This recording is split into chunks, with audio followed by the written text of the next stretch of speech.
लेकिन तुम हो साहब, न्यूज चैनल देखेंगे, टेलीविजन पर, मोबाइल पर, फेसबुक, व्हाट्सएप, ट्विटर, मैसेंजर, यूं अपना वक्त हम जाया करते हैं।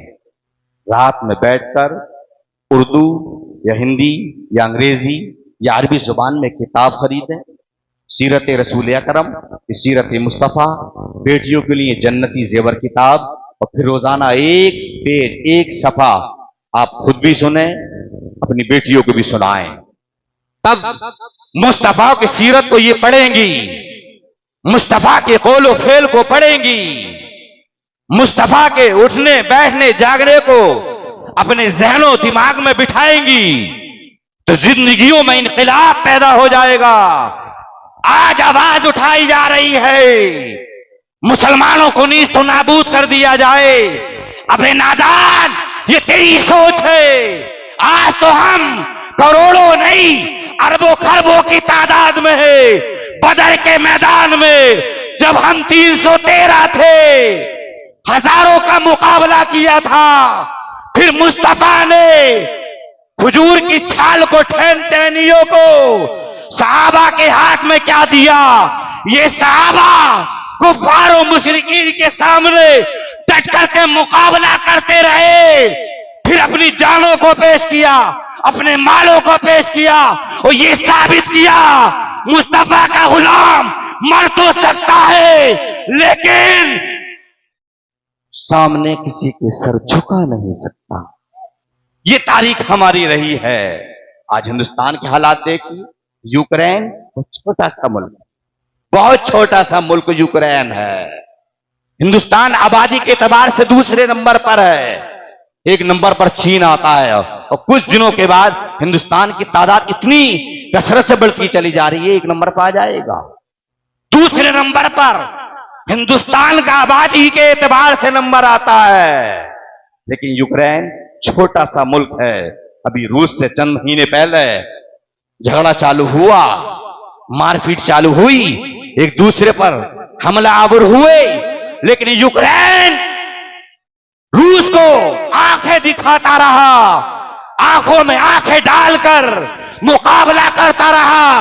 वजह क्या थी, सबब क्या था, पसे मंजर क्या है।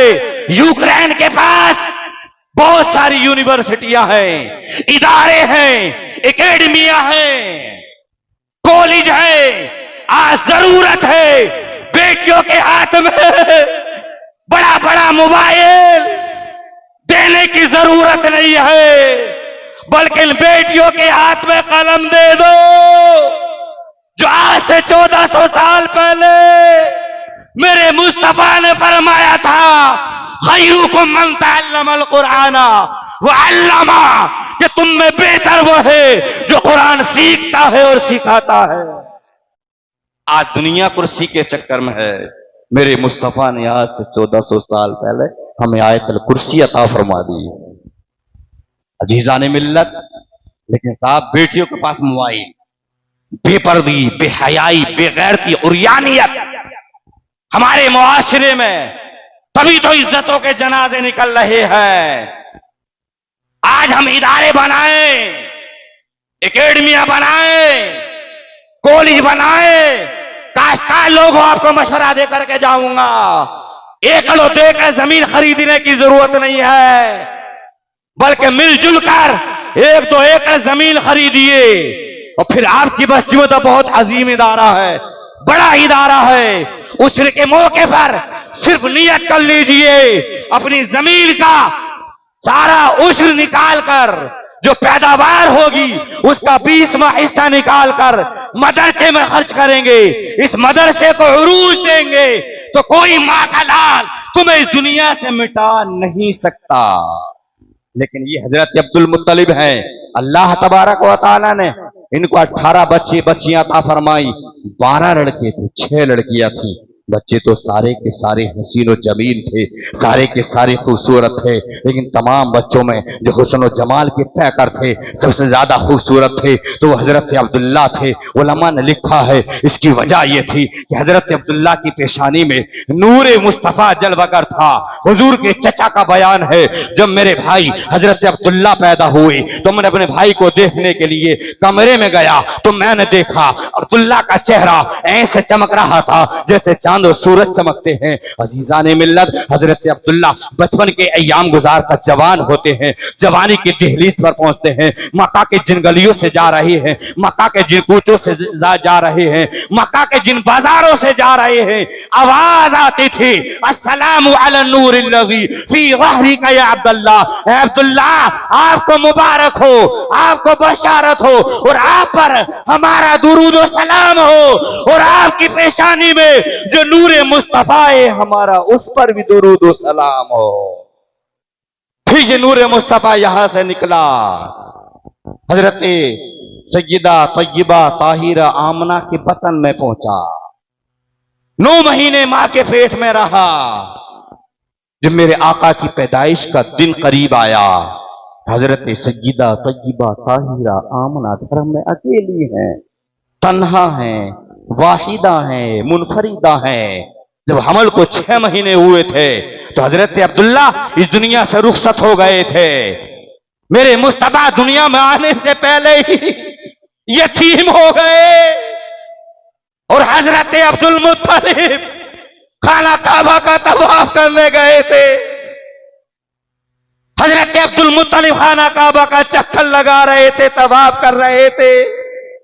अचानक दर्द से शुरू हुआ, विलादत का दर्द शुरू हुआ। हजरत सय्यदा तय्यबा ताहिरा आमना ने एक खातून को जो रिश्तेदार थी मक्का की दाइयों की जानिब भेजा, जाओ मक्का की दाइयों को बुला लाओ। ये अजीजा खातून शहर में गई हो, जाने के बाद मक्का की दाइयों से कहा आमना के घर में बच्चा पैदा होने वाला है, लिहाजा आप तशरीफ ले चले।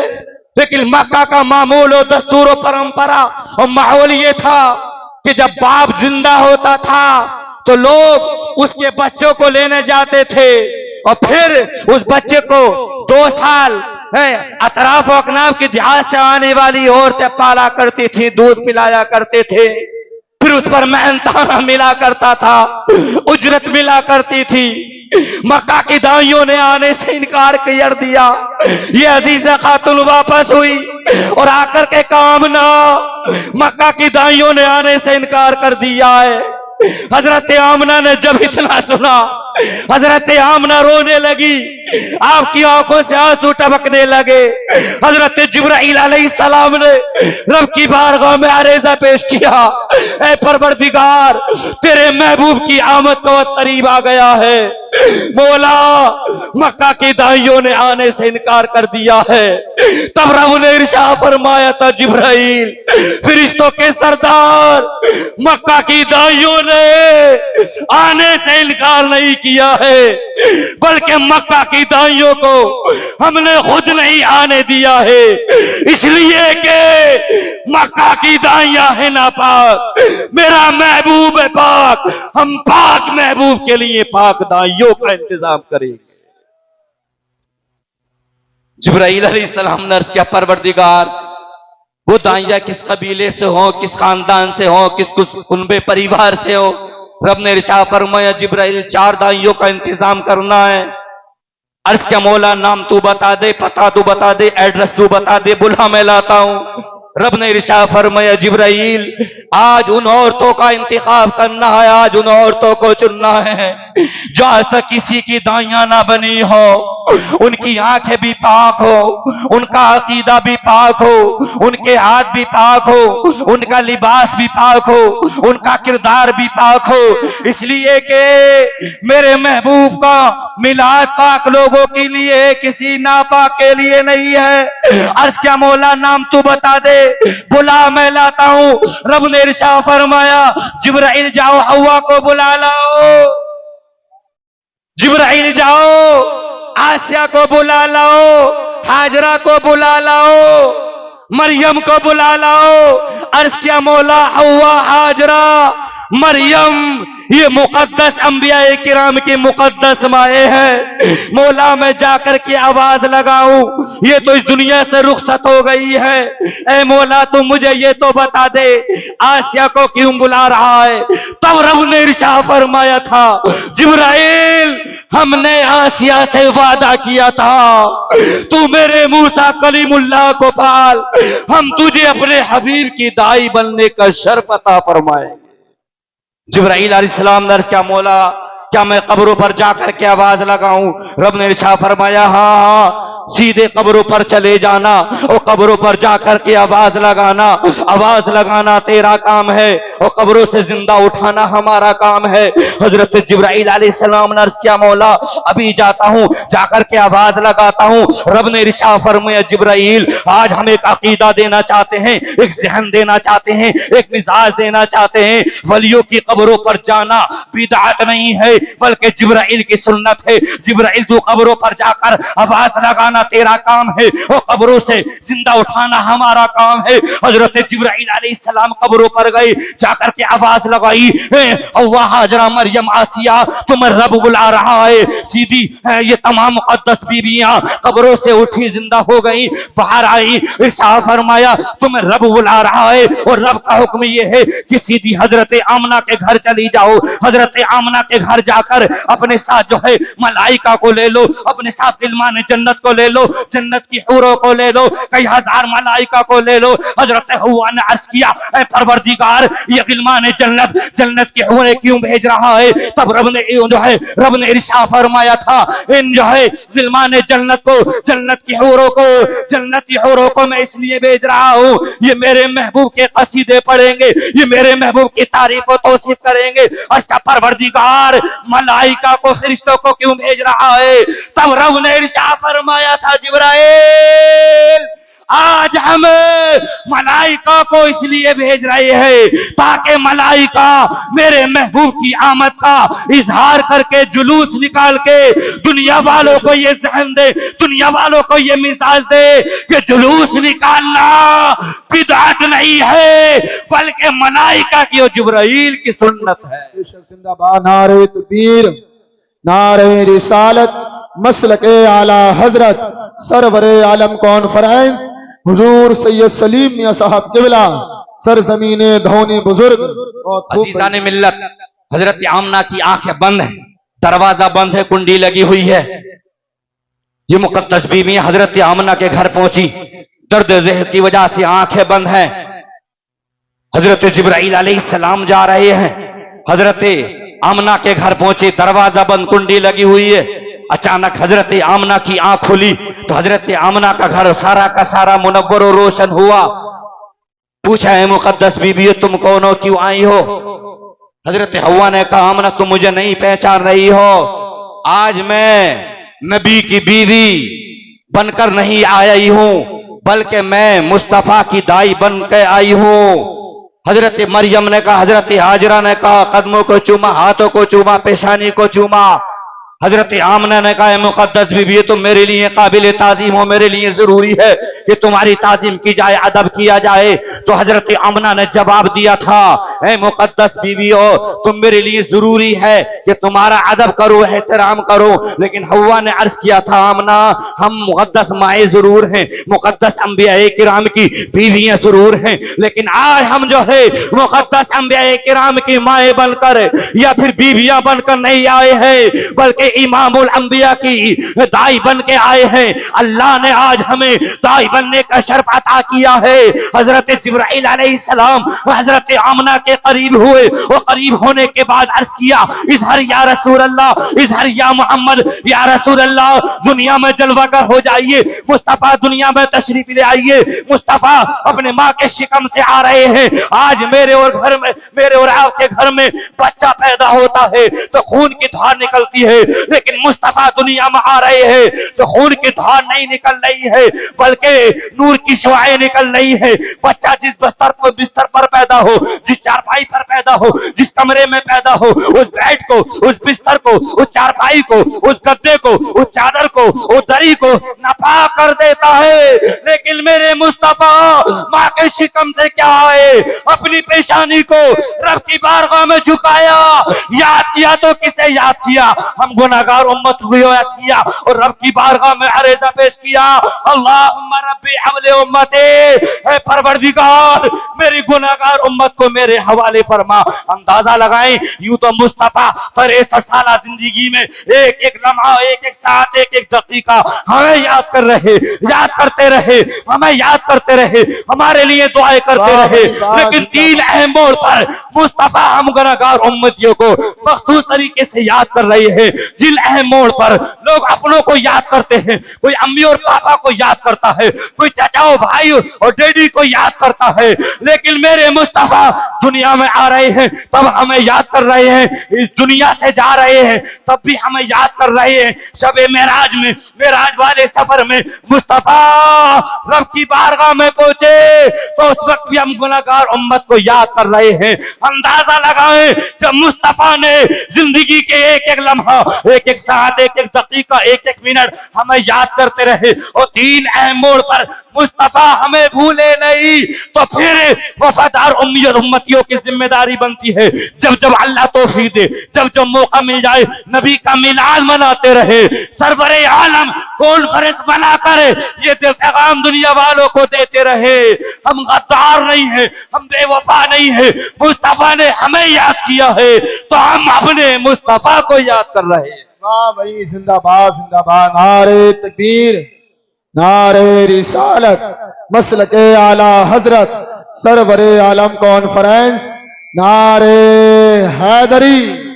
अजीजान मिल्लत, अब मेरे मुस्तफा दुनिया में जलवागर हुए, मेरे मुस्तफा के कौलो फिल को देखिए, मेरे मुस्तफा के चलने उठने बैठने खाने पीने को देखिए। मेरे मुस्तफा ने इरशाद फरमाया, हुमा जन्नतों का व नारू, ये माँ बाप तेरी जन्नत भी है, तेरी दोजख भी है। मेरे मुस्तफा ने जो है अपनी माँ की बड़ी फर्माबरदारी के साथ, आजकल जिस तरह से बच्चे बढ़ते चले जा रहे हैं, मुस्तफा इस तरह से नहीं बढ़ते थे। जिस तरह मुस्तफा एकदम जो है हम आपके बच्चा एक हफ्ते में इतना बड़ा होता है, मेरे मुस्तफा एक दिन में इतने बढ़ते चले जा रहे हैं। हमारे यहाँ बच्चा 1 महीने में इतना बढ़ता है, लेकिन मेरे मुस्तफा 8 दिन में बढ़ते चले जा रहे हैं। मुख्तसर अरसा मेरे मुस्तफा ने माँ के साथ गुजारा, माँ का अजीजा ने मिल्लत इस्लामिया, लेकिन माँ माँ हुआ करती है, ये माँ माँ हुआ करती है। माँ बड़ा अजीम सरमाया है, बड़ी अजीम दौलत है, बड़ा अजीम सरमाया है, बड़ा अजीम जो है ये खजाना है। ये माँ बाप जिंदा होते हैं, हम इनकी कदर नहीं करते, इन पर इनको बार समझते हैं, इनको अपने आप पर बोझ समझते हैं।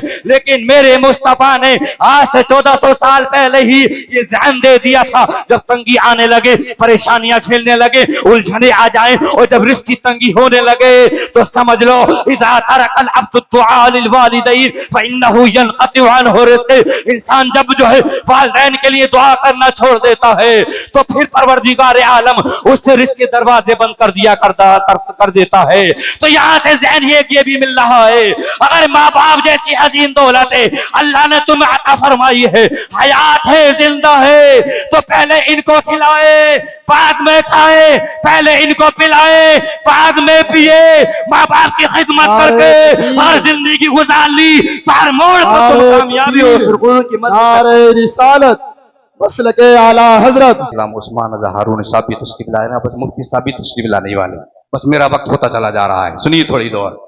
अजीजा ने मिला, लेकिन ये माँ बाप बड़ा अजीम सरमाया है। कितने ऐसे बूढ़ों को देखा स्टेशनों पर 10 और 20 रुपए के चक्कर में धक्के खा रहे हैं, 20 एकड़ जमीन होने के बावजूद 4 बेटे हैं तो इन 4 बेटों ने इस माँ बाप को घर से निकाल दिया है। अजीजा ने मिल्लत, आखिर ये नौबत क्यों आई, इसका पसे मंजर क्या है?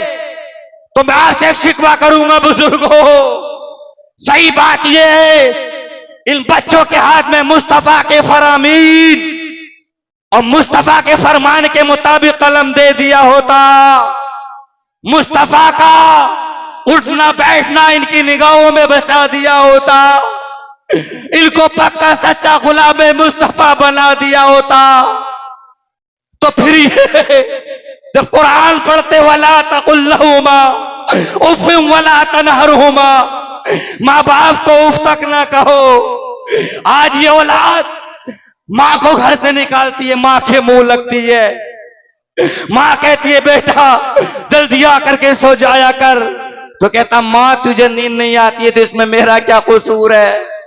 या बुजुर्गों कुछ कमियां तुम्हारी भी है, मुस्तफा का गुलाम बनाकर जाओगे तो इंशाल्लाह कामयाब हो जाओगे, लेकिन नहीं, हम डॉक्टर बनाएंगे, इंजीनियर बनाएंगे, पायलट बनाएंगे, सब कुछ बनाएंगे, लेकिन पक्का सच्चा गुलाम मुस्तफा नहीं बनाए।